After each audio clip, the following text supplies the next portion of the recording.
I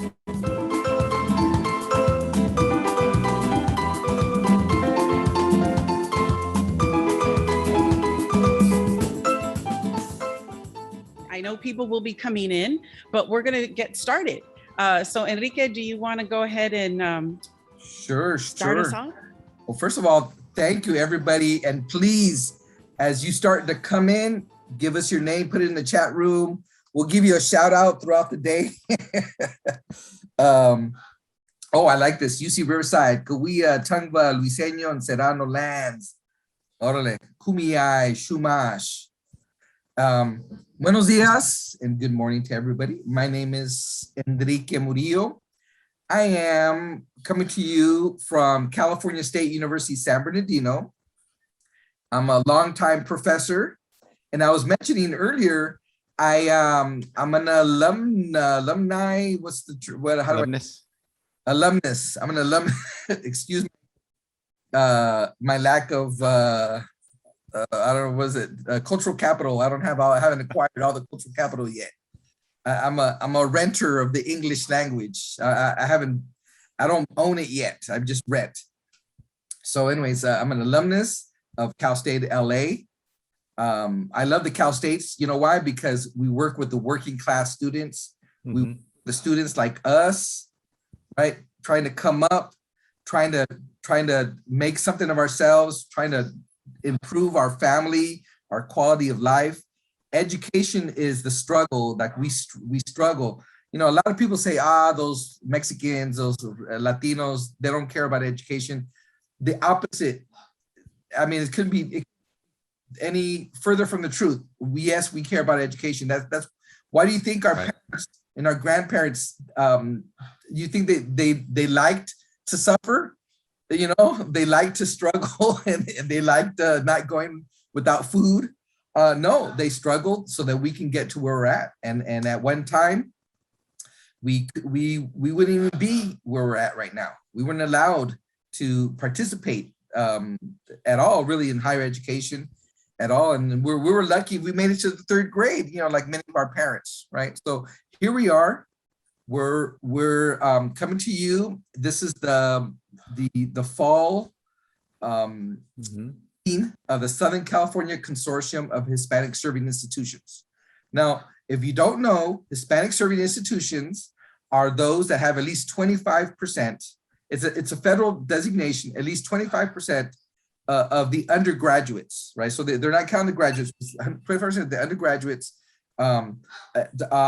mark themselves, identify themselves as Hispanic, Latino, et cetera, et cetera. So it's a federal designation. And over the years, we slowly but surely have built a consortium among us. This is the Southern California version, but really everybody's invited. For this particular meeting, we invited everybody and their abuela, whoever wants to be part of it. Why? Because it's virtual, so we don't need to restrict it. We don't need to physically go on campus. We don't need to feed everybody. We can do what we can. So most of you are here virtual. We want to thank you on behalf of the consortium. This is very exciting for us. We take turns in our consortium. We rotate, and so this is the turn for Cal State LA. It's their turn to then host this, and I'm really impressed by this group, this CLUA group, and you're going to hear about CLUA later on. Long story short, we're all about the S in HSI, Hispanic Serving Institution. We're about the S. Okay, so thank you and good morning to everybody. And I'm going to go ahead and pass it over to Dr. Victor Viesca. And anyways, he'll take it from there. I'm going to pass the baton over to the Cal State LA people, and I'll chime in here and there. So thank you, Enrique. Thank you for inviting us to host this year's fall meeting.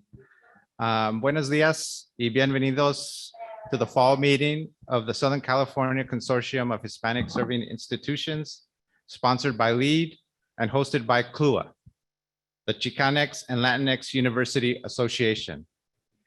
My name is Victor Hugo Viesca, professor of liberal studies and co-chair of CLUA. CLUA is an association of faculty and staff from Cal State LA. CLUA has always been an advocacy group focused on social justice and work collaboratively across campus with administration, faculty, and staff. We have also supported calls for equity. CLUA has supported Black Lives Matter, the Black Latinx Diversity Coalition, the College of Ethnic Studies, and the Dreamers. Today, we focus our discussion on the 70% Chicanx and Latinx student population needs at Cal State LA, along with other colleges and universities in our region that are also Hispanic serving institutions, or HSIs. We do so proudly because we are Latinx and we are of the same identity. We invite non-Latinos to be part of this conversation on HSIs in our region and state because we are charged with serving all of our students. We invite you today to be informed and to join us on this path to equity and social justice. Let's start where we are. Cal State LA is in East Los Angeles, the area with the largest concentration of people of Mexican origins outside of Mexico City, and a vibrant center of Mexican American culture. Cal State LA has the largest number of Latinx students out of any four-year college in California. And because we are in Southern California, that means that a large and growing population of college students are of Latinx descent.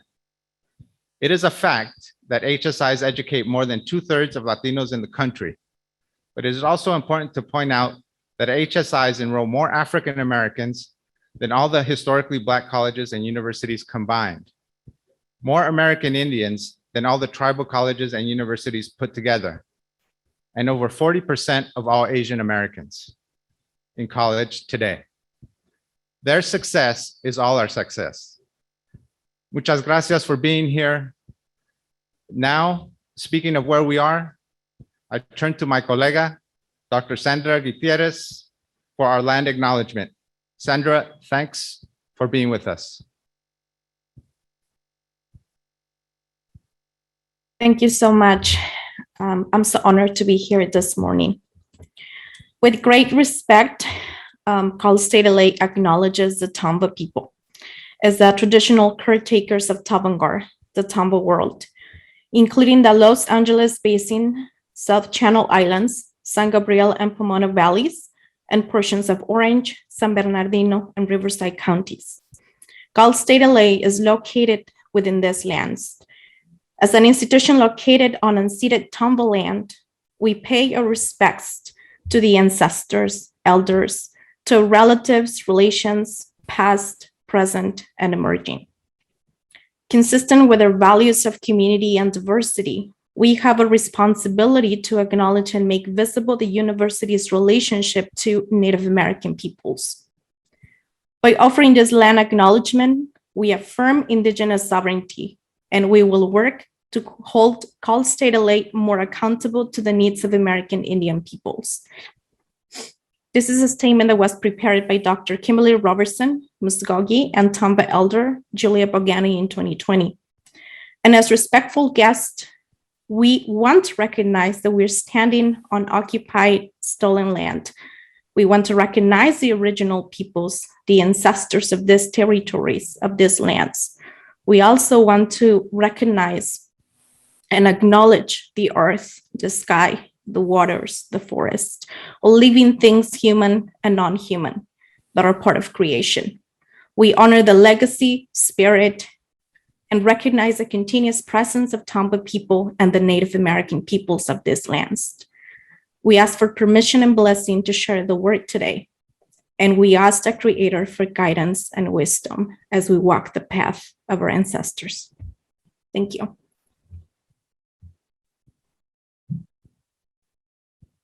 Oh, Good morning, everyone. My name is Julie Fun. It is my honor and my pleasure today to introduce Dr. Aida Hurtado.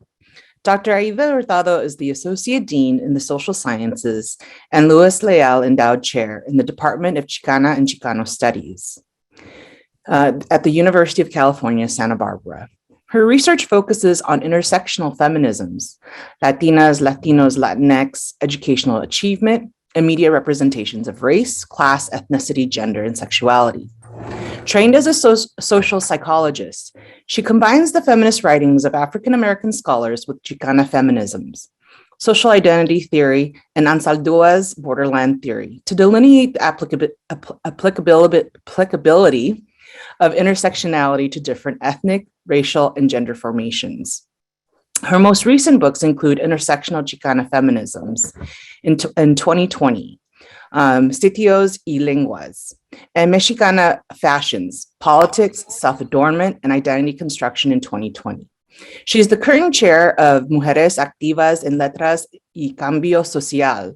She is the recipient of the Outstanding Latino Faculty in Higher Education Award and the Heritage Award from the American Psychological Association.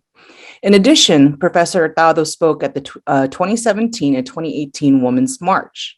An amazing scholar, leader, and person, Dr. Hurtado's work teaches us that equity does not need to be a cookie-cutter model. Indeed, her scholarship reminds us that in order to be a good scholar, one must also be a good advocate and activist. Not only has she pushed the field of Chicana feminism, she has also provided us, in different fields of ethnic studies, humanities, and social sciences, a model of feminism, just as in equity, that must not be a one-size-fits-all, but that takes into consideration issues of race, class, gender, culture, language. I'm honored and humbled to be able to introduce her at the Southern California Consortium of Hispanic Serving Institutions. Let's give a very warm welcome to Dr. Hurtado.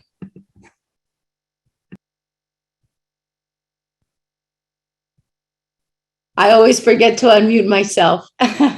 Muchísimas gracias. I'm like, it's such a beautiful, beautiful introduction. And I'm so honored that I was asked to open this session, which I consider historic and momentous. I want to talk today. I don't have a lot of time. So I would like to start out by saying that that what I'm aimed at reminding us today is that, at least for a few moments, how this arrival to this moment of us having HSIs and having this consortium is not by accident or without effort or without a lot of intellectual thought and collective commitment, y mucho, pero mucho corazón. And I think just seeing everybody on the iChat and seeing the opening remarks by my colegas is just a wonderful reminder of how much energy and commitment there is. So I begin with a quote from Secretary Julian Castro's autobiography, An Unlikely Journey, Waking Up from the American Dream. And in this quote, Secretary Castro provides us with an apt metaphor for us to think about not only during today's events, but as well as we move forward with all of our activity.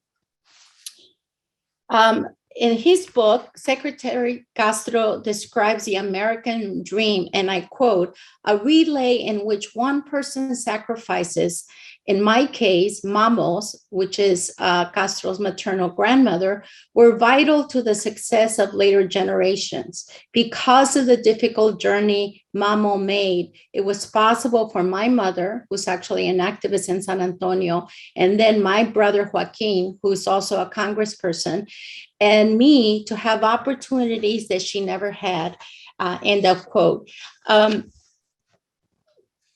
So I believe that the relay race is a beautiful metaphor for what many of you have been doing in California to advance education at all levels. Like Secretary Castro, where his pursuit of the American dream actually began with his beloved Mamo crossing the border as a 6-year-old orphan in 1922. Like many immigrants then and now, when we ask them why they take the treacherous journey to El Norte, as Professor Murillo so aptly reminded us a few minutes ago, to work for poor wages, terrible working conditions, and the constant threat of deportation, many inevitably say, para que mis hijos vayan a la escuela, so my children can obtain an education. So how did we accomplish moving the relay race forward towards education? In fact, the relay race for us to pursue higher education began even before I went to college or even high school. I was actively recruited to attend college as a first generation. And as Professor Murillo said, my family didn't even finish high school. So when we're talking about first generation, we're not talking first generation in college. We're actually talking first generation, many times even middle school. But the more of us, Chicanos, Chicanas, Latinx students populated higher education, the stronger the relay race became. Our numbers increased because of multiple political mobilizations and knowledge production. And all of this was a deep commitment to maintaining the connection with our communities. Our organizations like NOX, which was established in 1972, MALX, which was established in 1983, and MECHA, which was established in 1969, all contributed to advancing our progress forward in higher education. And there are many, many more organizations. There are a lot of more regional groups. There are many individuals that we have yet to document and to integrate fully, and how it is that all of this wave, a tsunami of social change, actually made us arrive to this moment. The educational race, the educational relay race has been kept moving forward by such activist scholars as Marta Cotter, whose classic book, Chicana Feminist, began a vibrant area of scholarship that is as relevant today as it was in 1977. Marta represents a form of being an intellectual that goes beyond categories that we've yet to fully describe and fully integrate into the academy. Ours has been an intersectional struggle where we have taken into account gender, sexuality, class, ethnicity, and race. Most important, we work in collaboration with others similarly positioned, because as Cherie Moraga reminds us in this bridge called My Back, we do not rank the oppressions. We are a collective relay race, picking up runners as we move towards social justice. I think that this consortium of HSIs is very timely. As a political relay race towards education, we are becoming cincuentañeras. El Plan de Santa Barbara turned 50 a couple of years ago. Knox is almost turning 50. MALX is 40. This bridge called My Back is actually turning 40 on December 3rd.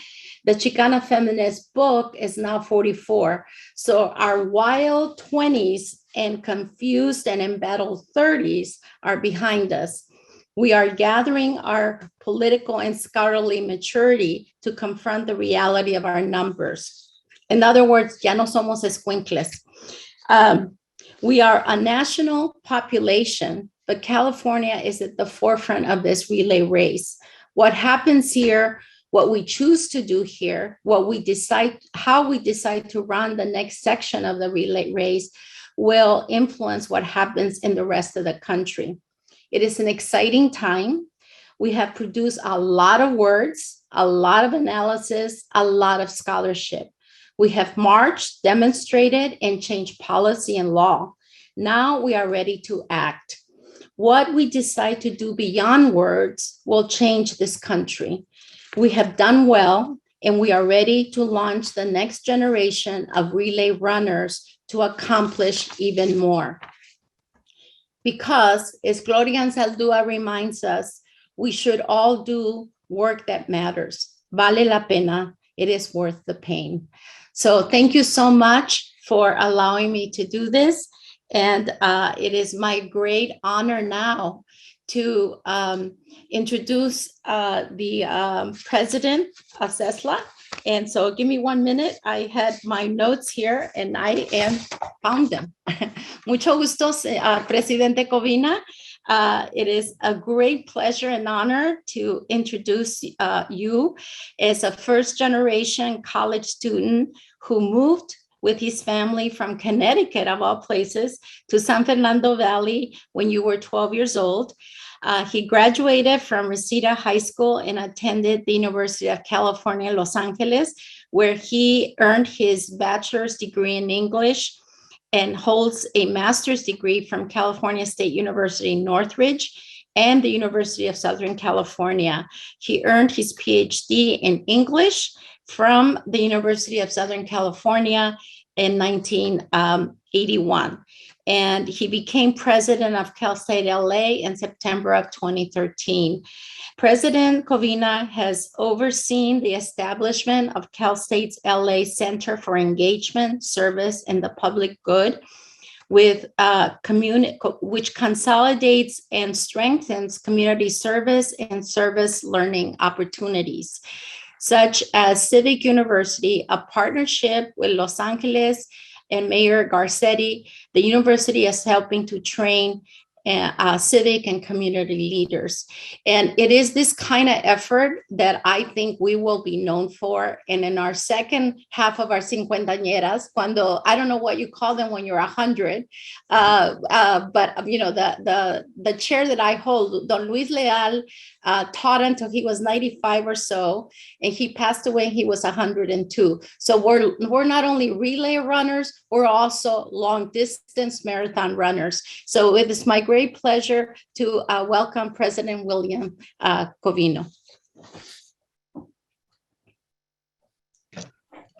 Thank you for reminding me, evoking the nostalgia of remembering that at 12 years old, my family drove across the country in a 1957 Chevy and landed in the San Fernando Valley and Reseda High School, and the rest is as you described it. So I'm very glad to be here in this place and to be here with this organization and to be part of what is such a momentous event, the annual meeting of the Southern California Consortium of Hispanic Serving Institutions.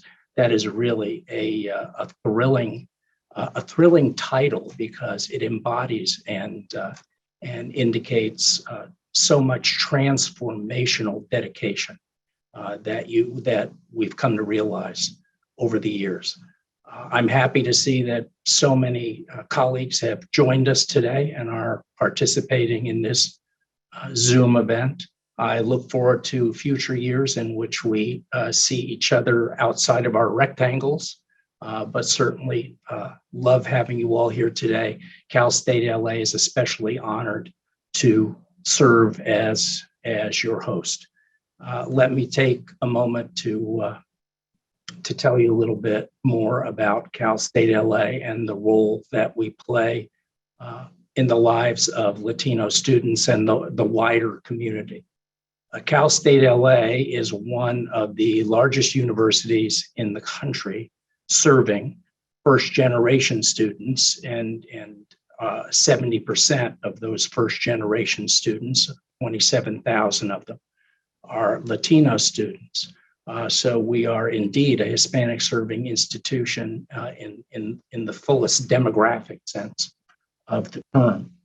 The university has a long and deep relationship with our surrounding communities and with the political events that have shaped Los Angeles and the country.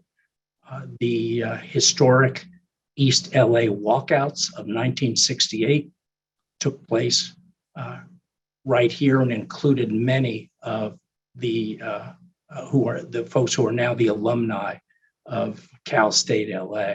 I should note that when we celebrated the 50th anniversary of the 1968 walkouts a couple of years ago, pre-pandemic, we had busloads numbering over 1,000 LA Unified School District students walking in to the university as an indication of the great power of the activism that turned a walkout into a walk-in, so that we have those thousands and thousands of students now earning university degrees and going on to change the world.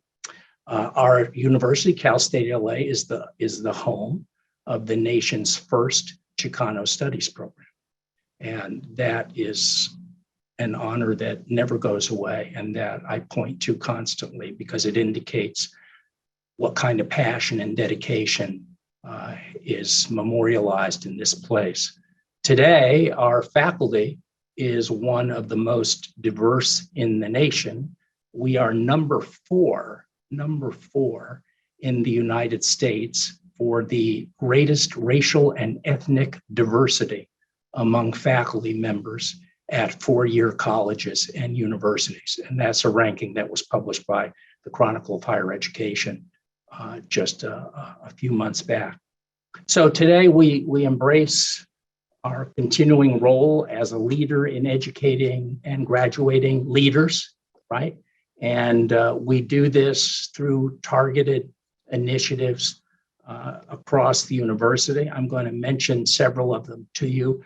I apologize in advance for how long their titles are. These are the long, initiatives are getting longer and longer titles these days, and more colons and semicolons, and they just and they spell beautiful acronyms, but they're long titles. So bear with me. We have a $700,000 award from the National Science Foundation that supports the HSI implementation and evaluation project, a commitment to learning instilled by mastery-based undergraduate programs. Now, the acronym for that is CLIMB. So it's, long title, great acronym, right? The program will redesign courses using mastery-based grading, and that of itself is a tremendous innovation. Mastery-based grading to improve the rates of transfer and course completion for sophomore engineering gateway courses. And it'll foster and measure shifts in student attitudes toward learning, their confidence as learners, their professional identity. And in addition, we'll create a sustainable multi-institutional faculty that comprises a learning community and a training program for future faculty to utilize mastery-based grading. So this is going to have tremendous impact on teaching and learning. We've supported and grown our MORE programs, M-O-R-E, Minority Opportunities in Research, which include a number of grants that are funded by the National Institutes of Health. The Bridges to the Future program is one of the most long-standing of our HSI programs on campus, and it is joined by the MARC, M-A-R-C, U-STAR program, which stands for Minority Biomedical Research Support Initiative for Scientific Enhancement, and the MBRS RISE program, which stands for Minority Biomedical Research Support Initiative for Scientific Enhancement. University support for this program will allow it to grow. We've put additional resources in, allow it to grow and serve nearly double the number of students that it did during our last funding cycle. And that includes doubling the number of students that are served by our Bridges to the Doctorate program. Looking ahead, we're looking toward the funding in 2022 for becoming the lead institution and direct a new National Science Foundation, LSAMP, Bridges to the Doctorate program on campus. The provost, our provost, Jose Gomez, is the principal investigator for this award. So altogether, that's just a taste. Altogether, Cal State LA has been long been a leader in graduating students of color who go on to earn the PhD in STEM fields. The National Science Foundation has ranked us #1 in the country again and again and again for graduating students of color who go on to earn the PhD in STEM fields. And we are also #1 in the nation for the upward mobility of our students. About 1/3 of our students are in the bottom 20% socioeconomically, and we have the highest proportion of students in that category who graduate into careers putting them in the top 20% in the country. That is something that we celebrate every minute. Just this week, the Campaign for College Opportunity named Cal State LA a 2021 Equity Champion for Excellence in Transfer for Latinx students and for supporting Latinx students through the Associate Degree for Transfer program. Strengthening those transfer pathways is very, very important, and we're very pleased to have taken a major role in that effort. So these are just a few of the ways in which we serve our students. Across the university, of course, our faculty and staff mentor, advise, guide students on their educational pathways. Those great achievements in upward mobility and in doctoral degrees in STEM education have their roots in the dedication of the faculty here at Cal State LA to the success of our students and the welfare of our community. So thank you to the Chicanx and Latinx University Association here, CLUA, for their advocacy for our students and their help establishing quite recently a Chicanx Latinx University Alumni Network, which is thriving and has great vitality and great potential for the future, along with a leadership colloquium series. And of course, we all need to thank CLUA for their work on today's event. All of you here share the important goal of meeting the needs of our students, and all of you here share the kind of dedication and passion that leads to their success. And that is why this gathering and the exchange of ideas and innovation that will take place is so momentous and will resonate in such wonderful ways. So thank you very much for that dedication and passion, and for the history that you have created.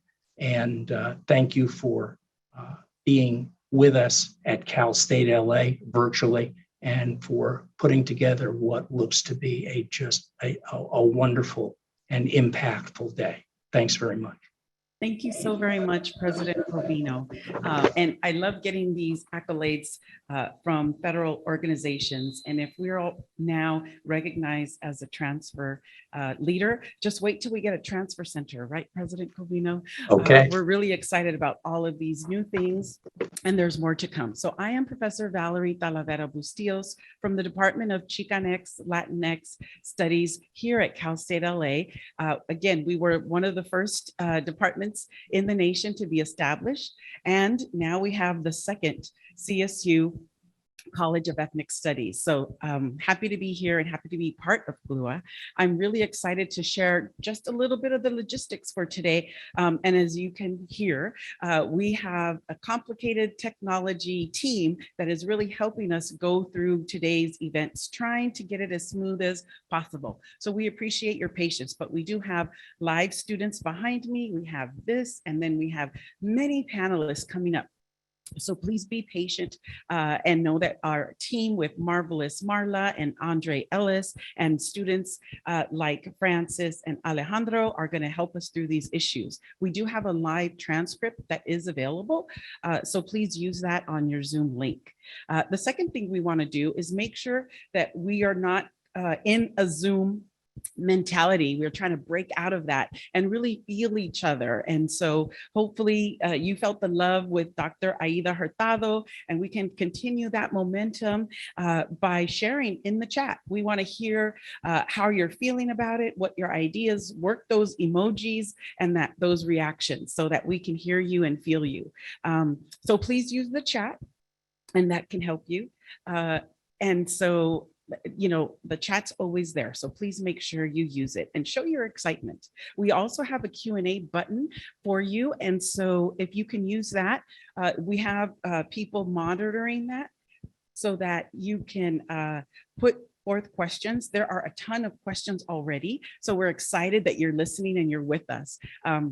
But we will have to just select a few and move on, and hopefully we can address them throughout the program. So know we are listening to you. We will have evaluations sent out on the email later today. So please, we want your feedback to make sure what issues we need to address and what you want us to continue doing. And then finally, we will have breaks. We have many panels today. We have exciting research and people to share our ideas and what their work has been done going beyond words. And so please make sure that you know that there are breaks in between the panels, and that you know, everybody needs a snack, some water. Please go ahead. We're going to be here till 2 o'clock, 3 o'clock to make sure that you get all of the information that we have prepared for you today. And so those are the logistics. Get comfortable. We have an exciting, more to come. So without further ado, I want to present to you and introduce first our first panelist from the Hispanic Association of Colleges and Universities. So we have Miss Erica Romero, and she is the Assistant Vice President for State Advocacy at the Hispanic Association of Colleges and Universities Western Regional Office in Sacramento, California. And Miss Romero is, she previously served as the Vice President of External Relations at the Association of Independent California Colleges and Universities. And prior to that, she was the founding executive director for HACU's Western Regional Office and served for more than 10 years in that. So let's hear the latest and the greatest and the most important updates from Ms. Erica Romero. Thank you so much. I am going to hopefully be sharing my screen with all of you, so you should be seeing this. I will try to make this as exciting as possible. This is our government relations team, and I will make this PowerPoint available so you have all of our contact. Our DC office, Senior Vice President for Policy and Government Relations, Dr. Lina Rodriguez, joined us this year, as did actually Ben Milano, who is our acting Senior Executive Director for Federal Relations and HNIP. Josh Brandwin, our Director of Legislative Affairs, and I head up our West Coast office, and I'm responsible for policy and budget in Arizona, California, Nevada, Oregon, and Washington. So we have to go back a while to the 2020 budget, which is the last full budget we had for fiscal year 2021. As you can see, we saw an increase in Part A and Part B of Title V, which of course are the biggest of the programs. We also saw increases under the Department of Ag, which in California in particular, we get quite a bit of that money, and funding as well for the National Science Foundation. We have to go back to these numbers because we're operating under a continuing resolution. So Congress has until December 3rd to pass a budget or at least another continuing resolution. Otherwise, the government shuts down. Nothing says happy holidays like the government not working. So hopefully Congress gets this done. The president's budget was extremely generous in providing additional funding for Hispanic serving institutions. We are talking about almost $250 million for HSIs compared to the $148 million. The Congress also has been generous, not quite so much, but still quite generous in funding for HSIs. So we're hoping to see a good number. As you all know, we have seen a significant increase in the number of Hispanic serving institutions. There are 569 of them. In California alone, we have 175 of all the HSIs. And so there are more of you competing for what had been stagnant funds. So we are hoping to see that the debt limit also needs to be increased.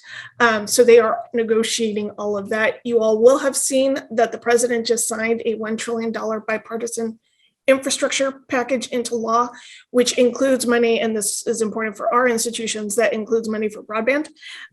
So please make sure you're accessing everything that is available to you. And hopefully all of you who are HAKU members have been attending. NTIA has a broadband funding, almost $268 million. We have been doing sessions with them to provide training for applying for that money. There has yet to be action on the almost $2 trillion that actually the House, of course, made me a liar on this, has passed the $2 trillion. The Senate now has to take action on the social safety net and climate policy. It's significantly smaller than what was originally introduced and no longer includes the free community college as part of that, but does still include some things like increased funding for Pell Grant, which of course we would support. Important in the state of California and for us at HAKU, it would expand Pell Grant to our DACA recipients. So please note, it's not all AB 540. They'd have to be DACA recipients, but that is at least a step in the right direction. So we saw the Americans Jobs Plan and the American Family Plan. Again, HAKU and our DC office did information around this. Again, the 2 years of community college has been taken out of the reduced budget, but there is still additional funding for that Pell Grant and DACA as well. This is important for all of you because inevitably we get this question at HAKU. We are expecting the Department of Ed to do a Title V Part A competition, but they have yet to tell us when the competition is. Expect it at some point in 2022. As always, we will issue a member advisory alert telling you all about when the deadline is. Hopefully they give us a little bit more time than they have in the past to turn it around. Usually the applications don't change a whole lot, so start thinking about what you would do with that Title V, especially if we're eligible to get over the 200 million, which again, folks like Senator Padilla have been helping us to advocate for. So there is going to be funding for Title V. Please make sure that your institution has a well thought out plan for applying for that. And these are some of the new programs that are going to be available for fiscal year 2021.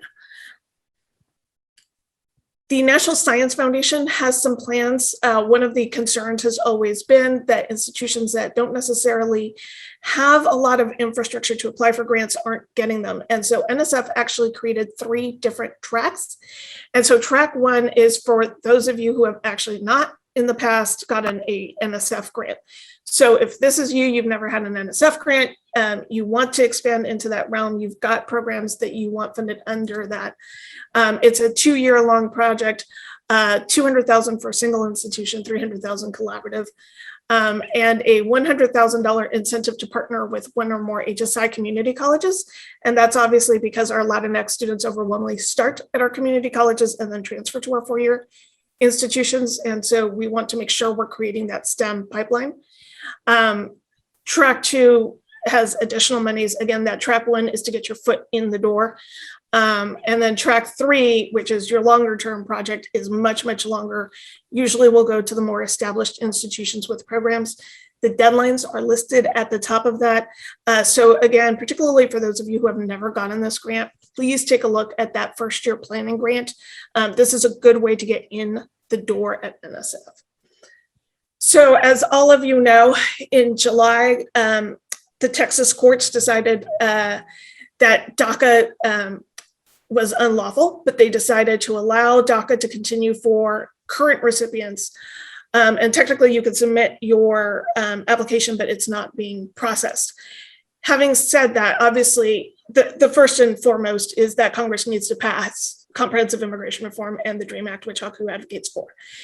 Secondly, the Biden administration is actually trying to put DACA into rulemaking.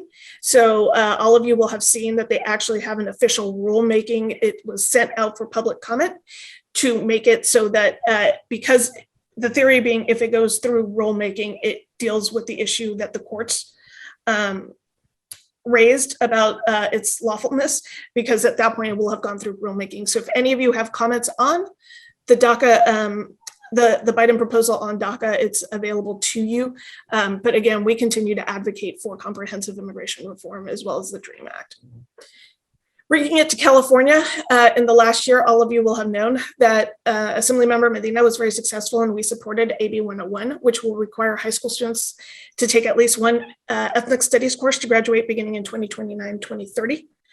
Assemblymember Reyes has a bill that will require the LEAs to confirm that all 12th grade students complete a FAFSA or the DREAM Act application unless there's an opt-out. It was done both through the budget and through a policy bill. We are not the first state to do this. Texas and Louisiana do it, and they saw a significant increase in the number of low-income students that go to college. So hopefully this will increase the number of our students going on to college. Unfortunately, this bill ended up being vetoed by the governor. It would have allowed Cal Grant recipients additional time because of COVID to access their entitlement award. What the governor did under the budget was to wipe out age and time out of high school requirement at the community colleges. It actually has increased by almost 100,000 the number of individuals receiving a Cal Grant at the community colleges. And his theory was, I'm not giving you more time to go to a 4-year. If you need to go to a 2-year, then transfer. We wish he would have allowed students to go to the institution of their choice right out with additional time, because we do know that the number of students who applied for financial aid dropped. SB 737 will modernize CalSOAP. Of course, as we're asking folks to fill out the FAFSA and the CADA, it's helpful to have programs that enable students to do that by providing support for them. So CalSOAP is just being modernized. This bill was signed. This year's budget, we were expecting a deficit. We ended up with a very massive budget surplus of 80 billion. As all of you know, half of that has to go to K through 14, so the community colleges. Again, they expanded financial aid at the community colleges. They expanded the middle class scholarship, and they removed the requirement for male students to register with selective service in order to get the Cal Grant. That's consistent with the Fed's action. At the community colleges, they received a little over 5% cost of living adjustment. They finally got rid of the deferrals. We always support our student academic preparation programs. We know this impacts our Latinx students, and there's additional funding for Mesa and Puente in the budget. He also provided additional financial aid specifically for community college students. At the CSU, he restored the funding cut that was made in 2020 because they were anticipating a budget deficit that never materialized, and also increased base funding. They also provide $81 million for an additional just under 9,500 students in 2022-23. And of course, they had to provide that money in advance so you all can admit them in the CSU system.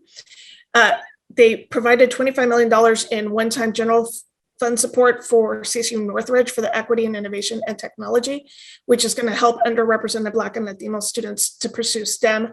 They also provided a significant amount of money to turn Humboldt into the third Polytechnic. Humboldt is currently an HSI. We hope that as they turn into a Polytechnic, they remain an HSI. And then for the UC, they provided, they once again reversed the cuts, provided a general fund increase, provided additional funding to support the student academic preparation programs that are operated out of the UC, and approved $3 million general fund to support the UCLA Latino Policy and Politics Initiative. And sorry, I know I'm going through this fast. There was sort of a lot to cover. And again, I can make the presentation available. If you're interested in advocating with HAKU, please visit hakuadvocates.net. And we send out our policy alerts through here so you can become an advocate with us. Need to talk, since I have a captive audience, about the HAKU National Internship Program. I am happy to do virtual presentations. So if I have not yet been on your campus, either myself, somebody in my California office, or our DC or San Antonio team can do a, usually we block off 1 hour presentation about our HAKU National Internship Program. We have over 13,000 alumni. All of our internships are paid. Which is fantastic for students, because I know I could not have done an internship that was not paid. It is open to students in all majors as long as they are in a degree-seeking program authorized to work in the US. So again, I am always looking for opportunities to present on your campuses. Please reach out to me. I'll drop my email in the chat box. Scholarships, as somebody who's still paying off her master's degree, life is better when somebody else pays for it. We have scholarships that are open right now. Today, actually, Denny's closes, And then we have a couple of other scholarships that close on December 3rd. Most California institutions are HAKU member institutions. So please make sure your students are checking out our website so that they can have a HAKU scholarship. Next year, we are hoping we will finally be in person. Annual conferences in San Diego. We have full ride scholarships for students to attend the Adelante Leadership Institute. The application is already open for your students to apply for this. It will cover airfare, hotel, meals, all of that. So please have your students check out our website. As of right now, Capitol Forum in DC is going to be in person, April 5th to the 6th. I coordinate all the Californians and the West Coast folks since we're the largest group. So we hope to see you advocating on behalf of HSIs in DC at the beginning of April.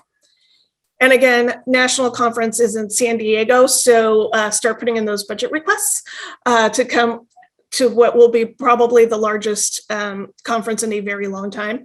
I'm sure folks are dying to go to San Diego. These are our Twitter, Facebook, LinkedIn, and Instagram. And I don't know if we actually have time for questions, but I will check the chat box and the Q&A, and I would be happy to answer them. Thank you, Ms. Romero. That was very informative, and you really got us all excited because we're thinking of all the different ways that we can kind of move these issues forward and make them work beyond words, right? Upcoming, we have our panel at 10 o'clock. Our first panel is going to be on trying to understand what's going on.